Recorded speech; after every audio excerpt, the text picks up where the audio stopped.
दोस्तों, तो आप सभी का स्वागत है हमारे चैनल एजुकेट इंडिया में। तो आज का हमारा टॉपिक है G20। हालांकि आप सबको पता है कि G20 2023 की प्रेसिडेंसी भारत के पास है।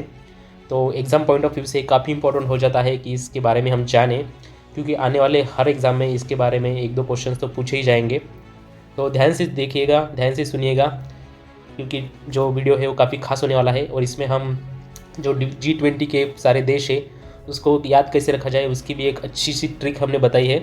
तो वीडियो को एंड तक ज़रूर देखिएगा। G20 यानी इसको ग्रुप ऑफ 20 नेशंस भी कहा जाता है। मतलब ये 20 देश का समूह है जिसमें 19 कंट्रीज़ और एक यूरोपियन यूनियन है।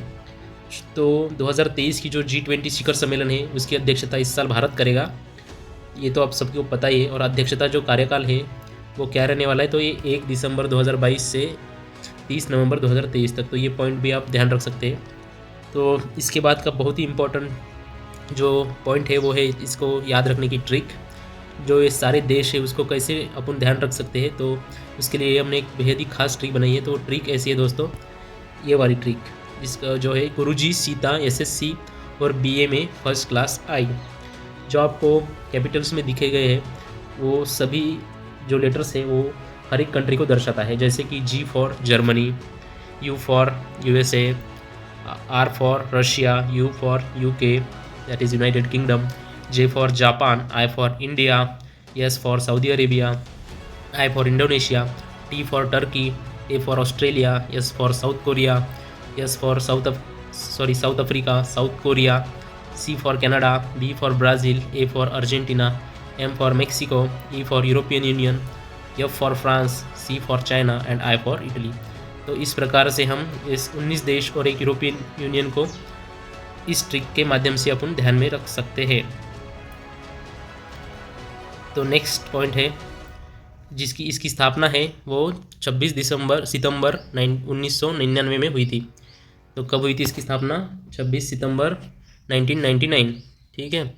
तो G20 शिखर सम्मेलन में इसके नेता हर साल जुड़ते हैं और वैश्विक अर्थव्यवस्था बढ़ाने के विषय पर चर्चा करते हैं। तो क्या होता है दोस्तों को, इस G20 शिखर सम्मेलन में हर एक देश के नेता, मतलब इस जो 20 कंट्रीज़ के नेता है वो सब साथ में मिलते हैं और जो वर्ल्ड की इकोनॉमी है उसको कैसे बढ़ा सकते हैं इस विषय पर हमेशा चर्चा होती है। तो शुरुआत में यह वित्त मंत्री और केंद्रीय बैंकों के गवर्नर का समूह हुआ करता था। शुरुआत में क्या हुआ था कि सब सारे देश जो है इनके वित्त मंत्री यानी कि फाइनेंस मिनिस्टर और जो केंद्रीय बैंक लाइक हमारे देश में जैसे रिजर्व बैंक है उसके उनके गवर्नर्स का ये समूह हुआ करता था। सभी बैंकों के जो 20 देश है उनके बैंकों के गवर्नर आते थे, इनकी मीटिंग होती थी। बट 2008 में भयानक आर्थिक मंदी आई थी। इसके बाद जो इन सभी देश के यानी कि प्राइम मिनिस्टर हो या राष्ट्रपति हो तो उन सब नेताओं की बैठक होने लगी।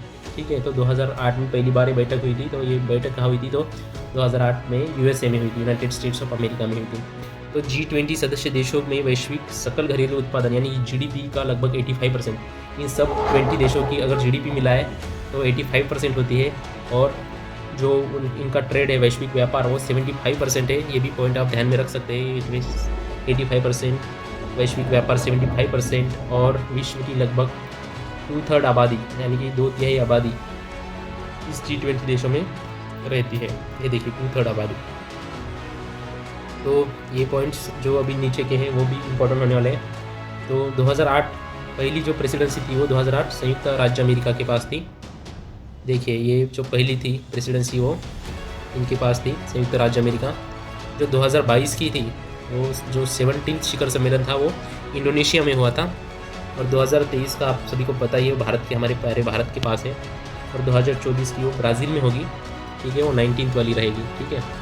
तो ये सारे पॉइंट्स आप ध्यान में रखिएगा दोस्तों, क्योंकि इस पर क्वेश्चंस आने की ज़्यादा से ज़्यादा चांसेस बनते हैं कि पहला कब हुआ था या लास्ट जो 2022 में कब हुआ था या और 2024 में कब होने वाला है। तो ये पॉइंट्स आप ध्यान में रख सकते हैं जो बहुत इंपॉर्टेंट होने वाले हैं।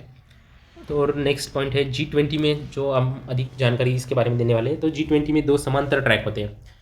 कौन से 2 ट्रैक होते हैं? एक वित्त ट्रैक होता है और एक शेरपा ट्रैक होता है। तो वित्त ट्रैक में क्या होता है दोस्तों? तो वित्त मंत्री और सेंट्रल बैंक के गवर्नर वित्त ट्रैक का नेतृत्व करते हैं। जो इस ट्रैक का नेतृत्व कौन कौन करता है? तो वित्त मंत्री और सेंट्रल बैंक के गवर्नर। और शेरपा ट्रैक का, शेरपा क्या मतलब क्या होता है दोस्तों? एक नेपाली वर्ड है। नेपाल में जो लोग गाइड होते हैं, जो हिमालयन रेंजेस पे हम बहुत सारे टूरिस्ट जाते हैं, उनको गाइड करने के लिए जो लोग रहते हैं उनको शेरपा कहा जाता है। लाइक वैसे ही शिखर सम्मेलन को गाइड करने के लिए जो लोग अपॉइंट किए जाते हैं उनको भी शेरपा कहते हैं। तो उनके नेतृत्व जो शेरपा करते हैं। तो हमारे करंट जो शेरपा है वो अमिताभ कांत है। ठीक है, ये नाम आप ध्यान में रखिएगा, अमिताभ कांत, क्योंकि हो सकता है कि इस पर भी आपको क्वेश्चन पूछा जाए कि कौन करंट शेरपा थे। तो दोस्तों और एक इम्पोर्टेंट पॉइंट जो है इसकी थीम क्या है दोस्तों, तो आप सभी को पता ही है, वसुधैव कुटुंबकम, that is one earth one family one future, ये टैगलाइन है। तो ये ध्यान रखिएगा, ये बहुत ही इंपॉर्टेंट है। इसके बाद रिगार्डिंग क्वेश्चंस आने के बहुत ज़्यादा चांसेस है। तो जो भी कोई एग्ज़ाम हो, जो भी दोस्त प्रिपेयर कर रहे हो, इस सब पॉइंट्स को आप ध्यान में रखोगे तो अच्छे से इस पे जो क्वेश्चंस आएंगे वो टैकल कर सकोगे। तो ठीक है दोस्तों, तो ये है नीचे सबसे इसका लोगो, तो ध्यान में रखिएगा।